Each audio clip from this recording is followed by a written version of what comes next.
Mister Ellis மெய்யன்பர்களுக்கு உங்கள் பாரம்பரிய வைத்தியர் உங்கள் ராஜசூரியன். அற்புதம் ஆனந்தம் மெய்யன்பர்களே, மிஸ்டர் எலிஸனுடைய மெய்யன்பர்களே, உங்களுக்கு தான் ஒரு அற்புதமான விஷயம் சொல்ல போகிறேன். நிறைய பேர் எனக்கு ஃபோன் அடிச்சிருக்கீங்க. இந்த வாரமே நிறைய ஃபோன் வந்துச்சு. இந்த காதை பற்றி சொல்லுங்கய்யா, காதை பற்றி சொல்லுங்கன்னு நிறைய ஃபோன் நான் சொல்லியிருக்கேன். அது புரியாமலும் நிறைய பேர் இருந்தாங்க. காது என்ன, எவ்வளவு, என்ன அவங்கள்ட்ட என்னது. நான் என்ன சொல்கிறேன், இந்த எவ்வளவு விலை இதெல்லாம் கொடுக்க முடியாத ஒரு கண்டிஷன், உங்களால் வாங்க முடியாத கண்டிஷன்லாம் உங்களுக்குள்ளே இருந்துச்சுன்னா, இல்லை நீங்கள் ஒரு சில பேர் நான் சொல்கிறேன், எல்லாத்தையும் நான் சொல்ல, நீங்கள் ஒரு கஞ்சத்தின் தலைவனாக உடம்புக்கு நான் செலவு பண்ண மாட்டேன் அப்படின்னு ஒரே பிடிவாத்தில் இருக்கக்கூடியலாம் இருக்கீங்களா, எதுக்கோ கொண்டு போய் கொடுப்பீங்க. இந்த மருத்துவம் பார்ப்பாங்கல்ல, பாவம், நான் என்னை மட்டும் சொல்லிக்கல, அவங்கள்ட்ட ரொம்ப கணக்கு. அதே மாதிரி ரொம்ப பேர் நான் பார்த்துருக்கேன். இந்த கீரைக்காரங்கள்ட்ட, கீரை விற்கிறவங்கள்ட்ட இந்த கூறு கட்டி சின்ன கடை போட்டு வைப்பான். அவங்கள்ட்ட எல்லாத்தையும் பேரம் பேசுறது போய் மிஞ்சி மிஞ்சி போனால் ஒரு 10 ரூபாயோ ஒரு 5 ரூபா சொல்லியிருப்பாங்க, அவ்வளோதான் 5 ரூபா. அங்கே போயிட்டு கணக்கு வழக்கு பார்க்கறது. இன்றைக்கு சொல்கிறேன், நல்லா கேட்டுங்க. சிறு வியாபாரிகள்கிட்ட சொன்னதை கொடுத்துட்டு பேசாமல் வாங்கிட்டு போங்க. 5 ரூபா கூடவே இருந்துட்டு போகுது, அது உங்களுக்கு புண்ணியம் வந்து சேரும். ஏன்னா அவன் இல்லாமல் இல்லைன்னு பெரிய கடைகளை போய் வாதம் பண்ணுங்க. அங்கே பண்ணவே மாட்டீங்க நீங்கள். ஆனஸ்டாக அப்படி போடணும், எவ்வளோ சார் ஒன்று பில் போட்டணும், ஒன்று அப்படி போட்டுடும். அங்கே போய் வாதம் பண்ணணும், தெரியுமா? அங்கே நீங்கள் வாதம் பண்ணி அங்கே கம்மி பண்ணுங்க. பெரிய கடைக்காரர்கிட்ட போய் நீங்கள் வாதம் பண்ணுங்க. காய்கறி கடை பெரிய கடையாக ஒருத்தர் வச்சுருக்காருன்னா அவர்கிட்ட கேளுங்க போயிட்டு, ஐயா 2 கிலோ கத்திரிக்காய் வாங்கியிருக்கோம், 5 கிலோ இது வாங்கியிருக்கோம், அது வாங்கியிருக்கோம், எவ்வளோ குறைச்சி நீங்கள் தருவீங்கன்னு கேளுங்க. நீங்கள் போயிட்டு இவங்கள்ட்டலாம் போய், அதாவது இந்த சின்ன கடைக்காரங்கள்ட்ட, ஒரு அம்மா கீரை விற்றுட்டு வர்ற அம்மாட்ட, இந்த தக்காளி விற்றுட்டு வர்ற அம்மாட்ட, இவங்கள்ட்டெல்லாம் தயவு செய்து அன்பர்களே, அவர்களிடம் கணக்கே, ஏன்னா அவங்க உடலுக்கு வாங்குற எதுலையுமே நீங்கள் கணக்கு, அது இந்த மாதிரி ஆட்கள்கிட்ட கணக்கே பார்க்காதீங்க, புரியுதா? 10 ரூபா கூட போனாலும் உங்களுக்கு புண்ணியம் தான் அது. 5 ரூபா கட்டு, ஒரு 18 ரூபா 20 ரூபா சொல்லணும், அது போயிட்டு போகுது. இப்போ 5 ரூபா உங்களுக்கு வெட்டியாக வேற செலவே ஆகிறது இல்லையா? அந்த மாதிரிலாம் அப்படி ஒரு நமக்குள்ள ஒரு புரிதல் உணர்வு இருந்தால், இந்த பெருந்தன்மை இருந்தால், அப்போவே அந்த வரக்கூடிய அந்த உணவு இருக்குது பார்த்தீங்களா, அந்த சாப்பாடாக உள்ளே போகுது, அதுதான் ரத்தமாக போகுது. இந்த மாதிரி உணவு கொடுக்குறவங்கள்ட்ட கணக்கே பார்க்காதீங்க தயவுசெய்து. உணவுப் பொருள் யார் யாரெல்லாம் விற்கிறாங்களோ அவர்களிடம் பிரச்சனை செய்வதோ கணக்குகளுக்கு பார்ப்பதோ கூடவே கூடாது. இதுவும் ஆரோக்கிய தர்மம், சித்தா தர்மம். அதனால தான் இதில் நான் பதிவு பண்ணுறேன். ஏன்னா இது நம்ம சம்மந்தப்பட்ட விஷயம். அதனால சரியா? ரைட். இப்போ விஷயத்துக்கு வரும். இந்த காது பிரச்சனை, காது பிரச்சனைக்கு எளிய தீர்வு என்ன? அது என்ன விதமான காது பிரச்சனையாக இருந்தாலும் சரிதான்.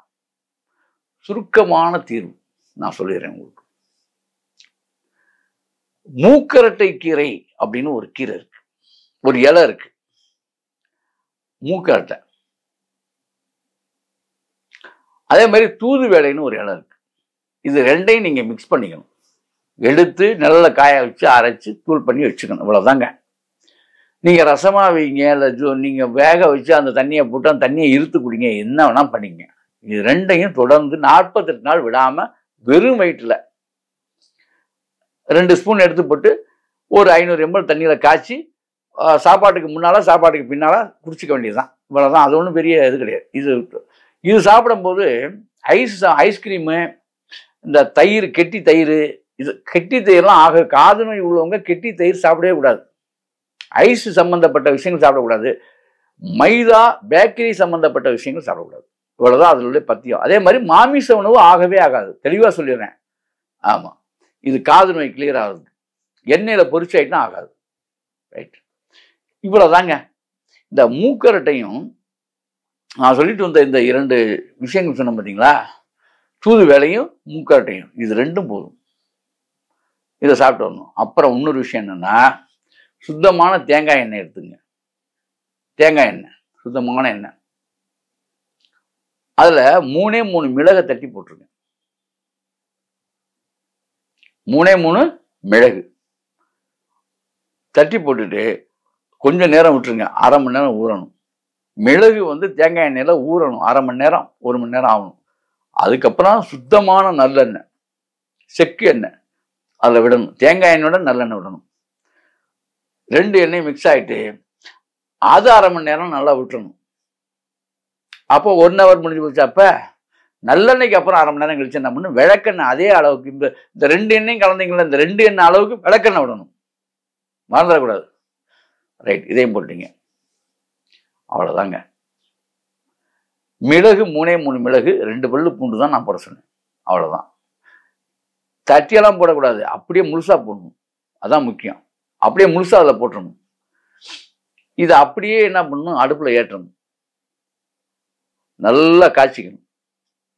காய்ச்சி அப்படியே வச்சுக்கணும். ஆற விட்டு தைலப்பதமாக எவ்வளோ நேரம் காய்ச்சணும் அப்படின்னா, குறைஞ்ச அரை மணி நேரமாவது கொதிக்கணும்.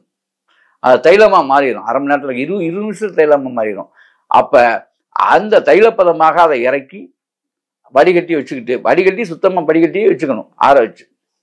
அதை எடுத்து நைட்டு படுக்க போகும்போது 2 சொட்டு காதில், காலையில் எழுந்தோன்னு 2 சொட்டு. இதை கண்டினியூவாக பண்ணிட்டு வாங்க. 48 நாளில் கேட்காத காது கேட்கும்.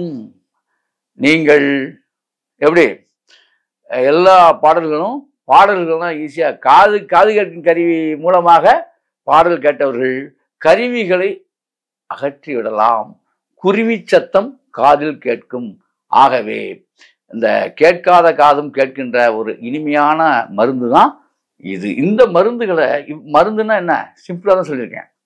இதை நீங்கள் பயன்படுத்தி வாழ்க்கை. ஆனால் ஒன்று, தொடர்ந்து உள்மருந்து எடுக்கணும். நான் சொன்னது அப்போதைக்கு என்ன சாப்பிடக்கூடாது, மாமிசம் நான் சொல்லியிருக்கேன், அதெல்லாம் அவாய்ட் பண்ணிட்டு முடிஞ்ச வரைக்கும் புளியை கொஞ்சம் குறைச்சிங்க, தக்காளி போட்டுங்க. அவ்வளோதான். மற்றபடி 48 நாள்லேயே பாருங்க, அற்புதம், ஆனந்தம் பெறுவீர்கள். சரியா? ஆகவே இப்படி செய்து அப்படி வாழுங்கள். அற்புதம், ஆனந்தம்.